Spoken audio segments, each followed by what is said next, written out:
오늘 어린이 주일이고 내일이 어버이날입니다. 이 가정의 달, 주님의 또 날인데 2부 예배 올라오신 여러분을 주님의 이름으로 환영하고 축복합니다. 우리 서로 인사하겠습니다. 반갑습니다. 사랑합니다. 축복합니다. 네, 영상 하나 여러분들에게 보여드리고 또 메시지를 전하겠습니다.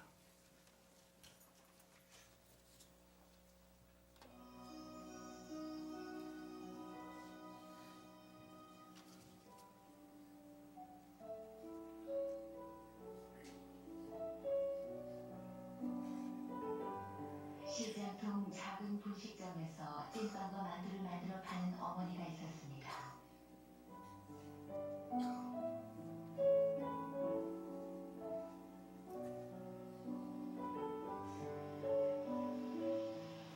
어느 일요일 오후, 아침부터 꼬물꼬물하던 하늘에서 후둑 비가 떨어지기 시작했습니다. 소나기였습니다.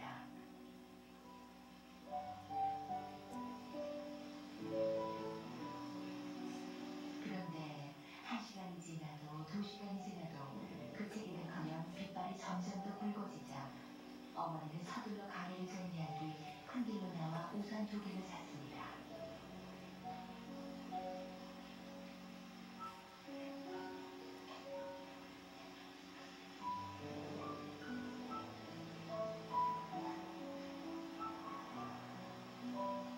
그 길로 딸이 다니는 미술학원 앞으로 달려간 어머니는 학원 문을 열려다 말고 깜짝 놀랐습니다.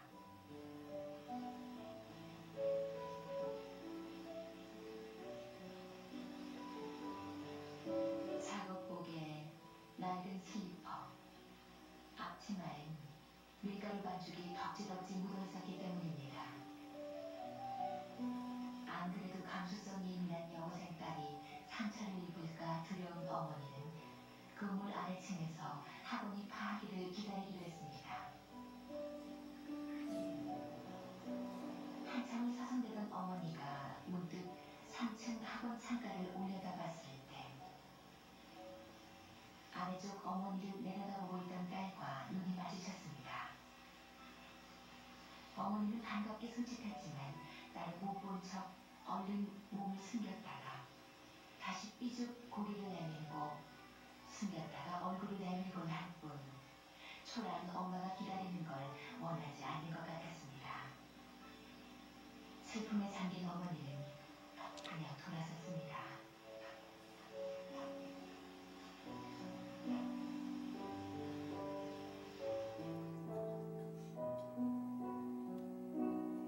그로부터 한 달 뒤 어머니는 딸의 미술학원에서 학생들의 작품을 전시한다는 초대장을 받았습니다.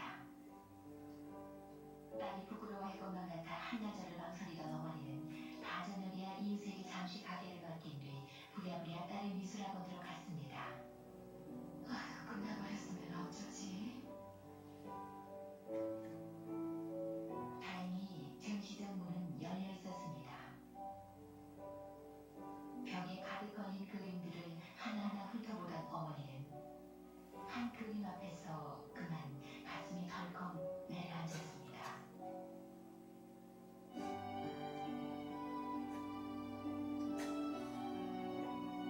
세상에서 가장 아름다운 모습.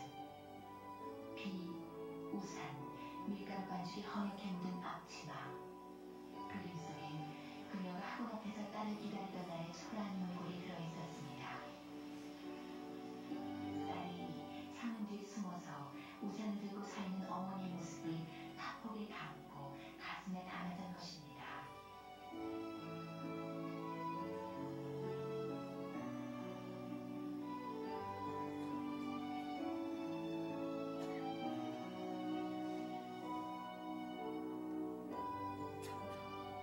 모녀는 그 그림을 오래오래 바라봤습니다.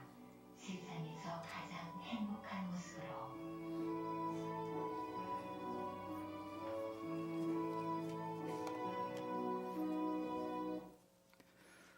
세상에서 가장 아름다운 모습은 사랑하는 자녀를 위해 헌신하고 희생하는 부모님의 모습입니다. 그리고 그 부모님의 사랑을 깨닫고 그 부모님께 효도하고 또 공경하는 자녀의 모습이 아니겠습니까? 여러분, 행복은 어디에 있을까요? 행복은 여기도 있고 저기도 있다 말할 수 있지만 행복은 관계에 있습니다. 하나님께서 이스라엘 백성들에게 10개의 계명, 10계명을 주셨습니다. 1계명부터 4계명까지는 하나님과 사람 사이의 관계 속에서의 대신계명, 그리고 5계명부터 10계명까지는 사람과 사람과의 관계 속에서의 대인계명을 주셨습니다. 그 관계 속에서 하나님은 인간의 행복을 찾아주고 계십니다. 만약 우리 인간이 하나님과 좋은 관계를 맺고 있으면 행복이고, 하나님과 좋은 관계를 맺고 있지 않다면 세상에 많은 것들을 소유해도 불행입니다. 신앙도 그래서 관계라고 정의할 수가 있습니다. 하나님과의 관계입니다. 그리고 사람과의 관계인 것이죠. 아담이 죄를 범한 후에 하나님과 인간 사이에는 죄가 끼어들었습니다. 그리고 죄의 담이 높이 쌓아져서 하나님과의 관계 속에 단절이 이루어졌습니다. 그래서 인간은 불행할 수밖에 없는 것이죠. 예수 그리스도께서 이 죄의 담을 허무시려고 이 땅에 오셨고 고난을 받으시고 십자가에 죽으셨습니다. 우리가 그 예수 그리스도를 믿고 구주로 영접하여 예수 그리스도의 그 피의 공로를 의지하고 하나님 앞에 나아갈 때 하나님과의 관계가 회복되어지는 것이고 그 안에 인간의 참된 행복을 누리게 되는 것입니다. 할렐루야. 부부간에도 행복이 어디에 있습니까? 좋은 아파트, 넓은 집, 좋은 가전제품 많이 쌓아놓고 산다고 해서 행복이 옵니까? 그렇지 않습니다. 부부와의 관계가 소통이 이루어지고 좋을 때 그걸 행복이라고 얘기하는 것입니다. 부모와 자녀의 관계, 부모가 아무리 수고해서 자녀를 성공의 길로 인도했어도 자녀와 부모와의 관계 가운데 좋은 관계가 이루어지지 않으면 그 가정은 불행한 것입니다. 한 부모에게서 태어난 형제 간에도 자매 간에도 좋은 관계가 이루어지지 않으면 그 가정은 불행한 것입니다. 그러므로 행복해지기를 원하신다면 관계를 회복하시기를 바랍니다. 또한 그 행복을 가리켜 성경은 하나님의 축복이다 라고 말합니다. 시편 133편 1절부터 3절에 보면 형제가 연합하여 동거하며 지글이 선하고 아름다운 곳, 머리에 있는 보배로운 기름이 수염 곧 아론의 수염에 흘러서 그의 옷깃까지 내림 같고 헐몬의 이슬이 시온의 산들에 내림 같도다. 거기서 여호와께서 복을 명령하셨나니 곧 영생이로다. 쉽게 정의하면 형제가 연합하여 서로 좋은 관계를 맺어지는 곳에 하나님이 복을 주신다는 거예요. 그게 바로 행복이라는 것이죠. 교회 생활도 그렇습니다. 요즘 여러분들의 교회 생활이 행복하십니까? 그렇다면 관계가 좋은 것이에요. 교회가 크고 작고의 문제가 아닙니다. 하나님과의 관계 그리고 사람과의 관계가 좋으면 교회 생활이 행복해요. 그런데 교회 오기가 싫고 또 교회 생활이 행복하지 못한 이유는 관계가 나쁘기 때문이에요. 관계를 회복하세요. 그래야 행복이 찾아옵니다. 여러분들이 행복하기 위해서는 관계를 회복해야 합니다. 그래서 행복은 관계입니다. 신앙도 관계입니다. 10계명 가운데 5번째 계명을 보면 출애굽기 20장 12절에 보면 내 부모를 공경하라. 그리하면 내 하나님 여호와께서 내게 준 땅에서 내 생명이 길리라고 말씀하셨습니다. 자, 이 계명은 사람과의 관계의 대인 계명 가운데 첫 번째 계명이고, 그리고 이 땅에서 잘 되고 장수하리라고 하는 약속이 있는 계명입니다. 그래서 에베소서 6장 1절에서 사도 바울이 이렇게 말합니다. 주 안에서 내 부모에게 순종하라. 이것이 옳으니라. 내 부모를 공경하라. 이것은 약속이 있는 첫 계명이니 내가 땅에서 잘 되고 장수하리라. 즉 약속이 있다는 것은 무엇이냐면 그냥 명령만 주님이 하시지 않고 그 명령을 지키면 이런 복을 주시겠다라고 하나님이 약속을 했다는 거예요. 내 부모를 공경하라. 그리하면 내가 땅에서 잘 되고 장수하리라고 하는 약속을 주셨다는 것이죠. 자, 여러분께 질문을 좀 드릴게요. 대답을 해보세요. 좋은 부모가 되는 게 쉬울까요? 좋은 자녀가 되는 게 쉬울까요? 생각을 좀 하시고 대답하세요. 자, 좋은 부모가 되는 게 쉬울까요? 좋은 자녀가 되는 게 쉬울까요? 그렇죠. 둘 다 어렵습니다. 그 중에 더 어려운 것은 제 생각이에요. 그 중에 더 어려운 것은 좋은 자녀가 되는 것이 더 어렵습니다. 물론 좋은 부모가 되는 것도 어렵습니다. 자, 좋은 부모가 되는 것이 더 어렵다라고 느껴지는 분은 좋은 부모가 되려고 많이 노력을 하지만 애들을 내 마음대로 잘 키우지 못했고, 내가 원하는 만큼 키우지 못했고, 성공시키지 못했고, 때로는 좋은 부모가 되기를 원했지만 함부로 말을 해서 아이들에게 상처를 주기도 했고, 덜 성숙한 인격으로 인해서 아이들의 마음을 상하게도 하고 노엽게도 하고 그렇게 만들었단 말이에요. 그래서 좋은 부모가 되는 게 참 쉽지가 않아요. 많은 노력을 기울였으니까 그런 대답을 하신다고 생각합니다. 그런데 오늘 에베소서의 말씀에 보면 부모님을 공경하는 것은 약속이 있는 첫 계명이다 그랬어요. 약속이 있다는 것은 부모님을 공경하면 이 땅에서 잘되고 장수하는 약속을 주셨다는 것이죠. 그런데 이상하잖아요. 뭐가 이상할까요? 나를 힘들게 뱃속에서 10달 동안 수고로이 품었다가 낳아주시고, 수없는 수고를 다해서 나를 키워주시고, 나를 학교 보내주시고, 진자리 마른자리 가리지 않고 나를 돌봐주신 그 부모님께 효도하고 공경하는 것은 너무나 당연하잖아요. 너무나 당연한데 이 당연한 일을 했는데 하나님이 축복의 약속을 해주신다? 이상하잖아요. 당연히 효도해야 되는 건데 거기에 약속이 있다. 왜 하나님께서 거기에 약속을 주셨을까요? 효도가 힘들기 때문입니다. 부모 공경이 힘들기 때문에 약속을 주신 거예요. 개 중에는 그런 분이 있습니다. 목사님 전 아니에요. 부모 공경이 너무너무 쉬워요. 이런 분들은 특별한 분들이에요. 제가 생각할 때 비정상적인 분들이에요. 반대로 여러분 중에 나는 부모 공경이 잘 안 되고 부모 공경을 하려고 했는데 서툴러요. 큰 맘 먹고 부모님께 효도하러 갔는데 싸우고만 왔어요. 마음만 상하고만 왔어요. 서툴러요.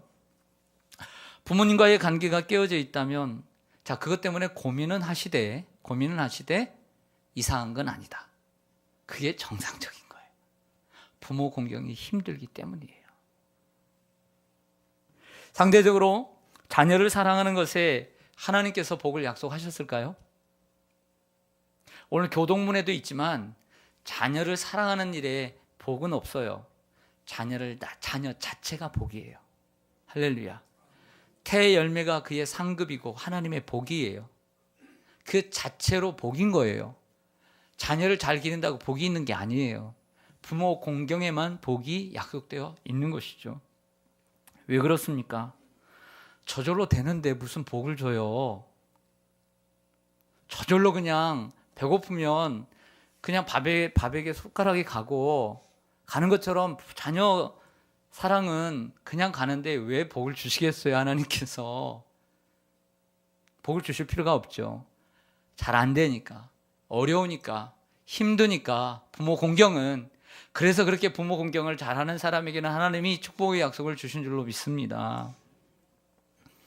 사실 좋은 부모가 되기 위해서는 많은 수고를 기울입니다. 헌신도 하고 희생도 합니다. 땀도 흘리고 눈물도 흘립니다. 그런데 그에 반해서 좋은 자녀가 되기 위해서는 얼마나 수고를 기울입니까? 우리가 우리의 자녀에게 기울이는 수고와 헌신에 비해서 나를 낳아주시고 길러주신 그 부모님께 우리는 얼마나 수고하고 헌신합니까? 비교가 안 되잖아요. 제가 지난주에 이런 일이 있었어요. 집사람은 어디 약속이 있어서 하루 어디 나가고, 그래서 제가 이제 퇴근을 하고 이제 외출을 하고 있었는데 밤 8시 정도 이제 막내에게 전화가 왔어요. 목소리를 딱 들어보니까 많이 아픈 것 같아요. 그리고 나 아프니까 알아줘, 이런 목소리 있죠. 그래서 어디 아프냐 그랬더니 지금 열이 나고 그리고 몸살 기운이 있다는 거예요. 그래서 자세히 또 물어봤어요. 어떻게 아프냐? 자세히 또 물어봤어요. 또 말하지도 않은 저녁은 먹었냐? 또 안 먹었대요. 그래서 제가 그 일도 잘 맞추지 못하고 이 약국 닫을 시간이니까 약국으로 향했어요. 약국으로 향해서 가까이 있는 약국에 가서 또 저를 닮아가지고 알약을 못 먹어요. 저는 지금은 먹습니다. 그런데 그래서 또 물약으로 된 것, 또 하나만 사면 되는데 또 제일 좋은 걸로 또 2개씩이나 또 사가지고 또 식당에 가서 그 갈비탕을 또 2인분씩이나 1인분도 되는데 2인분씩이나 1인분 따로 싸가지고 집에 가가지고 큰 솥을 꺼내가지고 거기다가 쭉 2인분을 다 넣고 또 끓였어요. 막 끓여가지고 반찬 준비하고 물 준비하고 수저 준비하고 다 놨는데 불싸 밥이 없어요. 식당에서는 그 밥은 안 준대요. 갈비탕만 주지. 그래서 또 어떻게 하는가, 그 10층에서 내려와가지고 또 슈퍼까지 가가지고 제가 또 제 성격에 걸어갔겠어요? 뛰어갔겠어요? 뛰어가죠. 지금 기다리고 있는데 잘 먹어야 나으니까 그래가지고 또 햇반을 또 이만큼 또 싸왔어요. 사가지고 또 2분, 하나는 2분을 돌려요. 2개는 3분을 돌리면 됩니다. 2분을 탁 돌리고 끝나자마자 기다리고 있다가 탁 대접을 탁 줬죠. 야, 맛있게 먹었습니다. 식사가 끝나자 밥 먹어야 돼, 약 먹어야 된다. 약 챙겨주죠. 약 먹는다는데 쓰다 그러니까 물 갖다 주죠. 막 탁. 그래서 일찍 자라 재웠어요. 다음날 나왔을까요? 안 나왔을까요? 깨끗이 나왔어요. 돈이 아까웠을까요? 아깝지 않았어요. 제가 그 밥을 사가지고 제가 신경 쓰고 몇 군데를 들려서 와서 땀이 정말 비 오듯 쏟아지고 발에 막 열이 났어요. 제가 발품이 아까웠을까요? 아깝지 않았어요. 그런데 제가 부모님은 살아계시지 않지만 이런 생각을 해봤어요. 떨어져 사시는 부모님이 아파서 전화를 하셨습니다. 아파도 아프다고 하시나요? 목소리 들어보니까 안 좋으세요. 어디 아파요? 그러니까 아니다. 그냥 좀 몸이 안 좋다. 많이 아픈 거예요, 이건. 많이 아픈데 조금 아프다고 하는 거죠. 근데 정말 조금 아픈 줄로 착각해요. 그래서 얘기합니다. 병원에 갔다 왔어. 왜 안 갔다 왔어? 약은 있어, 약 먹었어. 왜 안 먹냐고 또 다그칩니다. 약도 안 사다 주면서. 네. 말뿐이지요. 우리를 키우실 때는 제가 자녀에게 한 것처럼 돈이 아깝지 않게 키우셨을 텐데, 자녀들이 부모님을 섬길 때는 돈이 아까운 적이 없나요? 자녀를 위해서는 시간과 발품이 아깝지가 않은데 부모님을 위해서 멀리 한번 다녀오는 것은 발품이 아깝고 시간이 아깝다고 생각지는 않으셨나요? 너무나 많죠. 이처럼 효도는 힘든 거예요. 자식 사랑은 저절로 되는 거예요. 그래서 상급이 없는 거예요. 그러나 부모 공경은 당연한 것처럼 보여지지만 힘든 것이기 때문에 그 축복이 있는 거예요. 할렐루야. 이처럼 힘든 거예요. 어떻게 하는 것이 부모를 공경하는 것일까요? 무거운 마음으로 말씀을 전합니다. 첫째, 순종하고 청종해야 합니다. 따라하겠습니다. 순종하고 청종해야 한다. 네, 오늘 잠언 23장 22절을 같이 한번 읽어보겠습니다. 22절 시작. 너를 낳은 아비에게 청종하고 내 늙은 어미를 경히 여기지 말지니라. 아멘. 너를 낳은 아비에게 청종하. 청종이 뭐죠? 듣고 있는 거예요. 요즘 우리 애들에게 좀 이렇게 얘기하다 보면 한 10초 이상 얘기하면 설교하지 말라고 그러죠. 딴짓합니다. 듣질 않아요. 예, 뻔하다고. 그러니까 순종이 효도는 뭐냐면 들어주는 거예요. 들어주는 거. 뭐라고 말씀하신지를 들어주는 거고. 그래서 사도 바울은 에베소 6장 1절에 자녀들아 주 안에서 너희 부모에게 순종하라. 이것이 옳으니라 라고 말씀합니다. 여러분, 제가 잘 아는 전래동화 하나 해드릴게요. 제목 청개구리입니다. 청개구리입니다. 옛날에 청개구리와 청개구리 어머니가 살았습니다. 아빠는 없었던 것 같아요. 그런데 고생을 다하면서 청개구리를 키우는데 이 청개구리가 말을 안 듣는데 항상 반대로 행해요. 이리 가라 하면 저리 가고, 하라 하면 안 하고, 하지 말라 하면 하고. 그래서 이제는 고생 끝에 자녀를 키우는데 이제는 병이 들어서 죽게 되었습니다. 고민을 했어요. 이제 나를 묻어줄 자식이 얘밖에 없는데 어디다 묻어달라고 할까? 그러다가 항상 반대로 해왔던 자식이니까 이제 자녀에게 부탁합니다. 내가 이제 죽으면 개울가에다가 물가에다가 나를 묻어주렴. 그렇게 하면 반드시 저 물이 없는 곳에 묻어줄 거라고 생각을 한 거죠. 그렇게 했더니 어머님 돌아가시고 난 다음에 철이 들어서 이제서야 순종을 하면서 물가에 탁 묻어두었어요. 정성을 다했어요. 그런데 비가 오는 날이 되었습니다. 어머니의 묘가 떠내려갈 것. 그래서 그때부터 개구리들이 비가 오면 운답니다. 그 얘기죠. 효도란 돌아가시고 하는 게 아닙니다.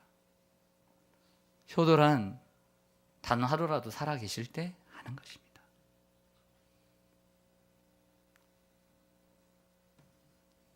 뭘 시키면 아니요, 안 돼요 하지 말고 네 이렇게 대답을 하는 게 좋습니다.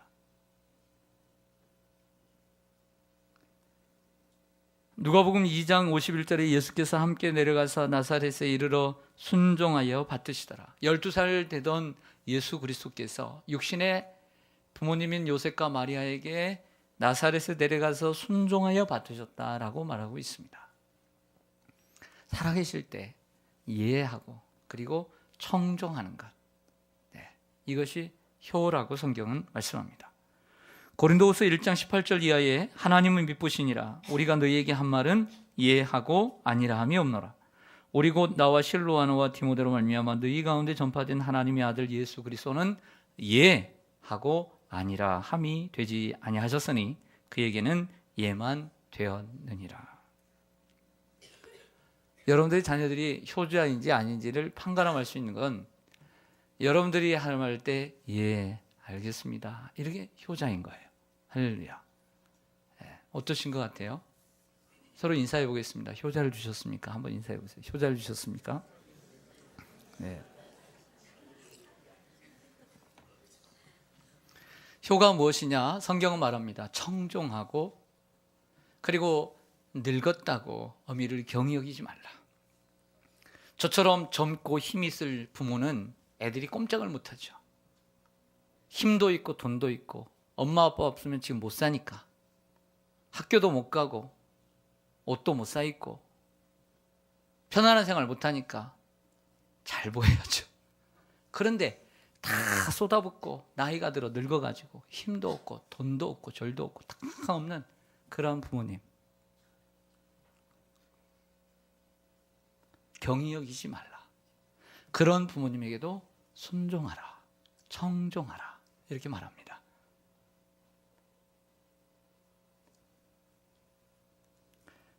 저번에 한번 그런 얘기를 했어요. 우리 이제 연세 드신 분들이 같이 모였는데 그 사위 얘기를 쭉 하다가 사위들이 처음에 결혼할 때는 그 장인 장모님한테 그렇게 잘한대요. 잘하다가 이제는 정작 자기 이제 장인 장모님도 나이가 들고 늙고 힘도 없고 돈도 없는데 요즘은 바쁜지 찾아오지도 않고 밥도 사주지도 않고 처음에는 내 새끼 내 딸 데려가려고 잘해주더니 지금은 내가 나이 그래서 생각해 내가 젊었을 때 잘 대접받는 것보다 내가 지금 나이가 들어서 힘이 없을 때 한 번 더 찾아와주고 한 번 더 식사를 대접해주고 그게 좋다는 거예요. 왜? 젊었을 때는 스스로 부모님도 할 수 있으니까. 그런데 나이가 들었을 때 힘없을 때 돌아봐주는 자식이 고맙다는 아쉬움이 있다는 것이에요. 자, 어떻게 하는 것이 부모를 공경하는 또 효도하는 것일까요? 저는 이렇게 생각을 했습니다. 당연시 여기지 말고 고마움을 표현하라. 따라하겠습니다. 당연시 여기지 말고 고마움을 표현하라. 자, 자녀들은 자녀 입장에서 부모님이 날 낳았으니까 낳은 자식을 책임지는 것은 당연한 것이죠. 당연하죠. 당연해요, 안 당연해요? 당연하죠. 먹이고 입히고 대학 보내고 다 당연하죠. 자, 하루에 세 끼. 요즘은 참 편해요. 누가 세 끼를 다 차려줍니까? 자, 하루에 한 끼라도 자, 가정의 마나님이 식사를 차려주면 그게 당연한 거죠. 내가 돈 벌어다 줬는데 아침, 점심, 저녁 옷 때려도 주고 청소하고 밥 해주는 거 당연해 안 당연해? 아, 이쪽 쳐다보면 안 되겠다. 당연해 안 당연해요? 당연하죠. 그 장로님 고맙습니다. 당연하죠. 당연해요. 그런 당연하지만 당연한다고 해서 거기에서 고마움이 없으면 될까요? 우리는 1시간을 식사를 준비를 하면 5분에 뚝딱이잖아요. 그 수고 알잖아요. 그러면 엄마 고마워, 여보 고마워 이렇게 말할 수 있잖아요. 고마움 한마디 표현하는 것이 다음에 식사를 준비하는 아내에게 힘이 되는 것이죠. 오늘 구역 식구들이 일부 예배 많이 나왔습니다. 일부 예배 나와서 식사를 수백 명의 성도들의 식사를 오늘 준비하고 대접합니다. 자, 우리 교회는 이 구역이 2번 로테이션 돌아서 1년에 2번 섬깁니다. 자기 당번이죠. 자, 오늘 그 몇 구역인지 오늘 당연하죠? 당연하죠? 당연해요 안 당연해요? 당연하죠. 그런데 해본 입장에서 보니까 당연하지만 식사를 하는 사람이 오늘 구역 식구네 당연하네 잘해 그렇게 하면 좋을까요? 아니죠. 그 수고를 알죠.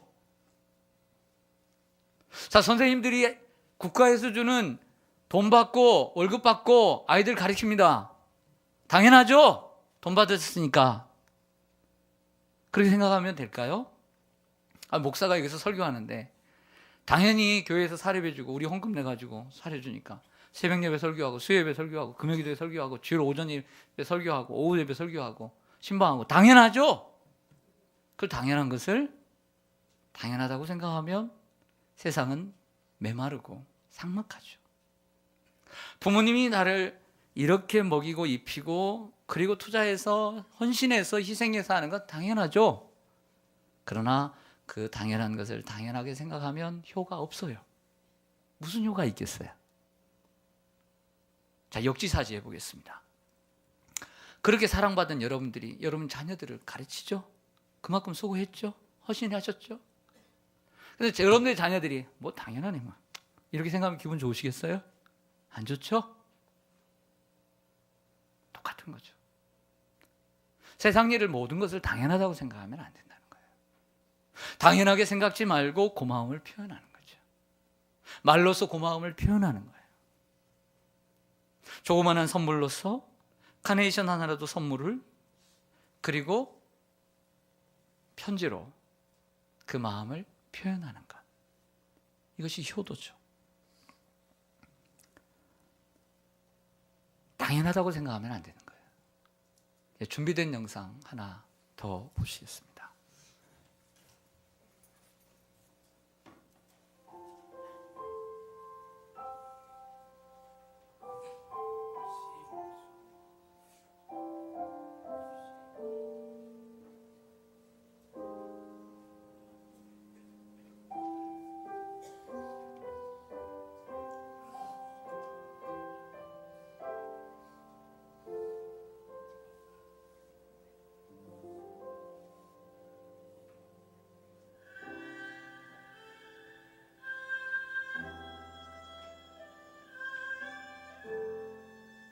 엄마는 그래도 되는 줄 알았습니다.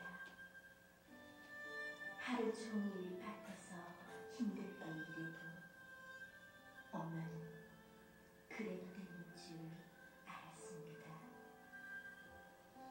찬밥 한 번도 대충 부뚜막에 앉아 점심을 때워도 엄마는 그래도 되는 줄 알았습니다.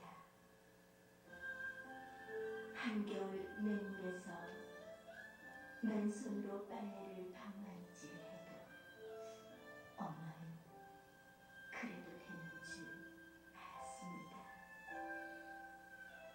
배부르다 생각 없다. 식구들 다 먹이고 굶어도 엄마는 그래도 되는 줄 알았습니다. 발 뒤꿈치 다 해져 이불이 소리를 내도 엄마는 그래도 되는 줄 알았습니다. 손톱이 깎을 수조차 없이 닳고 문드러져도 엄마는 그래도 되는 줄 알았습니다. 아버지가 화내고 자식들이 속썩여도 끄떡없는 엄마는 그래도 되는 줄 알았습니다. 내 할머니 보고 싶다. 내 할머니 보고 싶다. 그것이 그냥 넋두리인 줄만 알았는데 한밤중에 자다 깨어 방구석에서 한없이 소리죽여 울던 엄마를 보며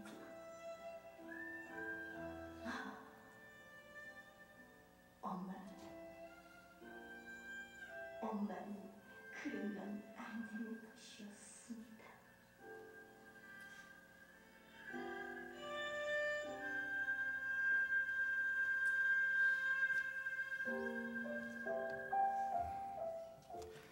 어떻게 하는 것이 부모를 공경하고 효도하는 것일까요? 즐겁게 해드리고 기쁘게 해드리고 행복하게 해드리는 것입니다. 오늘 25절 말씀을 보시면 내 부모를 즐겁게 하며 너를 낳은 어미를 기쁘게 하라고 말하고 있습니다.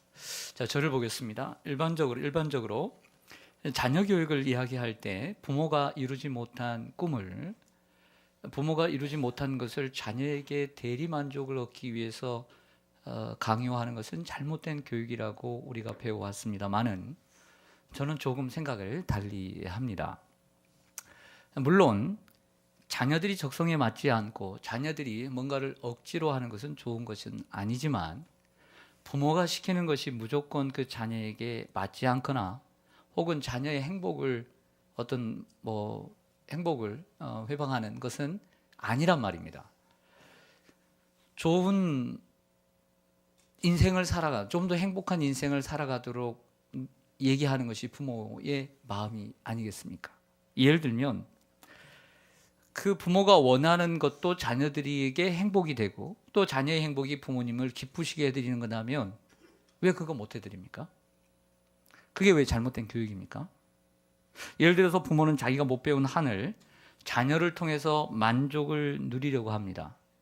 그리고 인생을 살아보니까 안 배우는 것보다 못 배우는 것보다 배우는 것이 훨씬 낫다는 것을 경험을 하며 살았어요. 아픔을 가지고 살았어요. 또한 자기가 가지 못한 대학을 가게 하고 자기가 이루지 못한 꿈을 자녀를 통해 이루려고 하는 것이 그렇게 나쁜 일인가? 저는 그렇게 생각 안 합니다. 그리고 자녀가 그러한 부모님의 마음을 헤아리고 기쁘게 해드리기 위해 노력하는 것은 또한 나쁘지 않다고 생각합니다. 왜? 자기에게도 행복이 되니까. 충분히 자녀에게, 그리고 어떤 부모가 그 자녀에게 적성에 맞지 않는, 그리고 행복하지 않는 길을 가르쳐 주겠어요? 강요하겠어요? 그렇지 않아요. 부모님이 그렇게 원하시는 것이라면, 그리고 나에게도 행복에 반하는 일이 아니라고 한다면 얼마든지 그 기쁘게 해드리고 할 수 있다는 것이죠. 한 번은 제가 그 프로야구, 우리 한국 프로야구 역사 가운데 이 투수 가운데 최동원 투수라고 하는, 지금은 이제 세상을 떠났지만 그 영상을 제가 한번 우연히 보게 되었습니다. 이 최동원 투수가 그 시대에 얼마나 뛰어난 선수였는지 미국에서, 일본에서 스카우트들이 와서 데리고 가려고 할 정도로, 내가 양자 삼아서 데리고 가려고 할 정도로 그렇게 뛰어난 선수였어요. 그러나 연세대를 가게 됐는데 프로야구 선수가 되고 유명한 선수가 되면도 그의 경기에는 늘 아버지가 따라다녔어요. 그림자처럼. 그리고 기자들이 물어요. 이렇게 아버지만 졸졸 따라다니냐고. 전혀 그 아버지를 부끄러워하지 않아요. 그래서 알만한 사람들은 다 아는 것이 무엇이냐면 최동원 선수는 효자다. 자기가 좋아하는 야구이지만 내가 좋아하는 야구를 통해 아버지 또한 운동을 했는데 아버지가 못다 이룬 꿈도 같이 이루어 드리는 것을 행복으로 알아요. 왜 그게 잘못된 교육일까요? 저는 그렇게 생각지 않습니다. 부모님을 기쁘시게 해드리고 부모님을 행복하게 해드리고 부모님이 즐겁게 해드리는 것, 그렇게 할 수 있다면 그렇게 해드리는 것이 효도입니다. 오늘 말씀에 그렇게 얘기합니다. 내 부모를 즐겁게 하고 기쁘게 해드리라. 부모님이 좋아하시는 것이면 그것을 해드리는 것이죠. 여러분들의 부모님이 뭘 좋아하십니까? 그것을 해드리시기를 바랍니다. 그게 효도입니다. 제가 우리 권사님들, 집사님들 잘 알잖아요. 소원이 뭔가를 잘 알죠. 그 뭐냐면 사랑하는 자녀들이 주의를 잘 지키고 믿음 생활 잘하는 거, 이게 최고예요. 할렐루야. 이거 최고예요. 이거 최고. 제가 그 소원 제가 너무나 잘 알죠. 그 소원 가지고 있는 건 제가 너무나 잘 알아요. 그 소원 이루어드리는 게 효도입니다. 제가 살아오면서 공부만큼 쉬웠다라고 말하고 싶지만 그렇진 않았어요. 네, 그렇지만 저는 생각하기를 신앙생활하는 만큼 쉬운 게 없더라고요. 근데 왜 못 해줘요? 왜 신앙생활 자녀들 못 해줍니까? 부모님이 원하는 게 신앙생활 잘하는 거라면 왜 그게 못 해줍니까? 잘하면 되죠. 그것이 어찌 부모님만 위한 일입니까? 부모님은 왜 그토록 자녀에게 신앙생활 잘하도록 할까요? 젊은 날에도 하나님 잘 믿도록 왜 그렇게 원할까요? 좋은 일이니까. 그 자녀에게 좋은 일이니까. 부모님이 원하면 해드리면 되죠.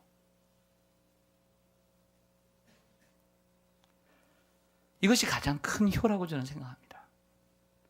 어떻게 하는 것이 부모를 공경하는 것일까요? 26절 보겠습니다. 마지막으로 26절 보시면 내 아들아 내 마음을 내게 주며, 따라가겠습니다. 내 마음을 내게 주며, 그렇게 말하고 있습니다. 마음을 주는 것이 소통이지요. 어렵겠지만 마음을 주고받는 관계가 되시기를 바랍니다.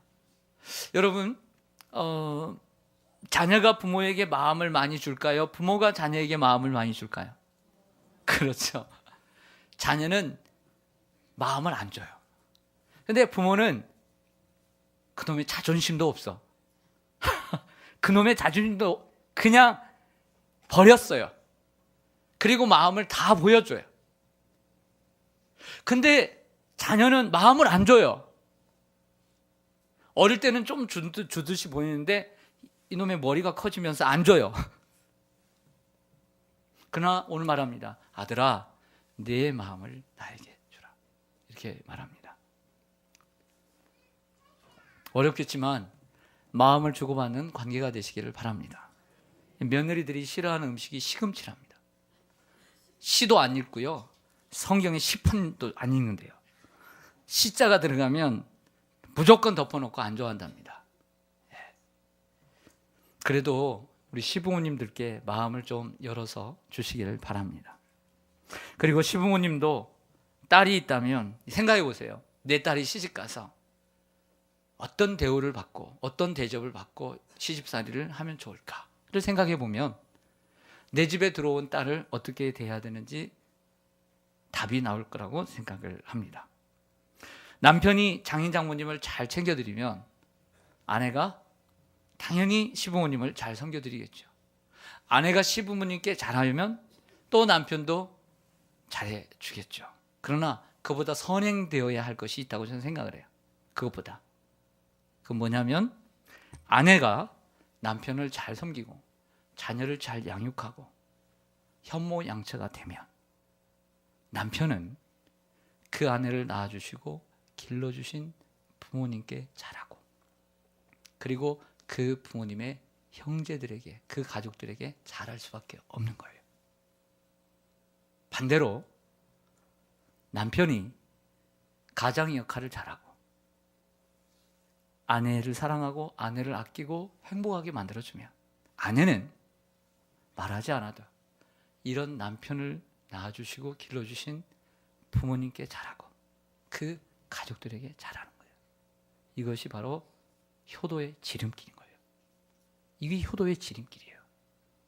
시키지 않아도 이런 아내를 낳아주고 길러준다. 나에게 참 잘하고 자식들에게 잘하고 정말 이렇게 잘하는. 반대로 이 남편, 이런 남편을 나에게 주신 그 부모님께 잘할 수밖에 없는 거죠. 그래서 효도가 자연스럽게 이루어질 수 있도록 내가 노력하는 것이 필요한 것이죠. 일방적인 것은 소통이 아닙니다. 서로 오갈 때 소통이 이루어질 것이라고 믿습니다. 기도하겠습니다.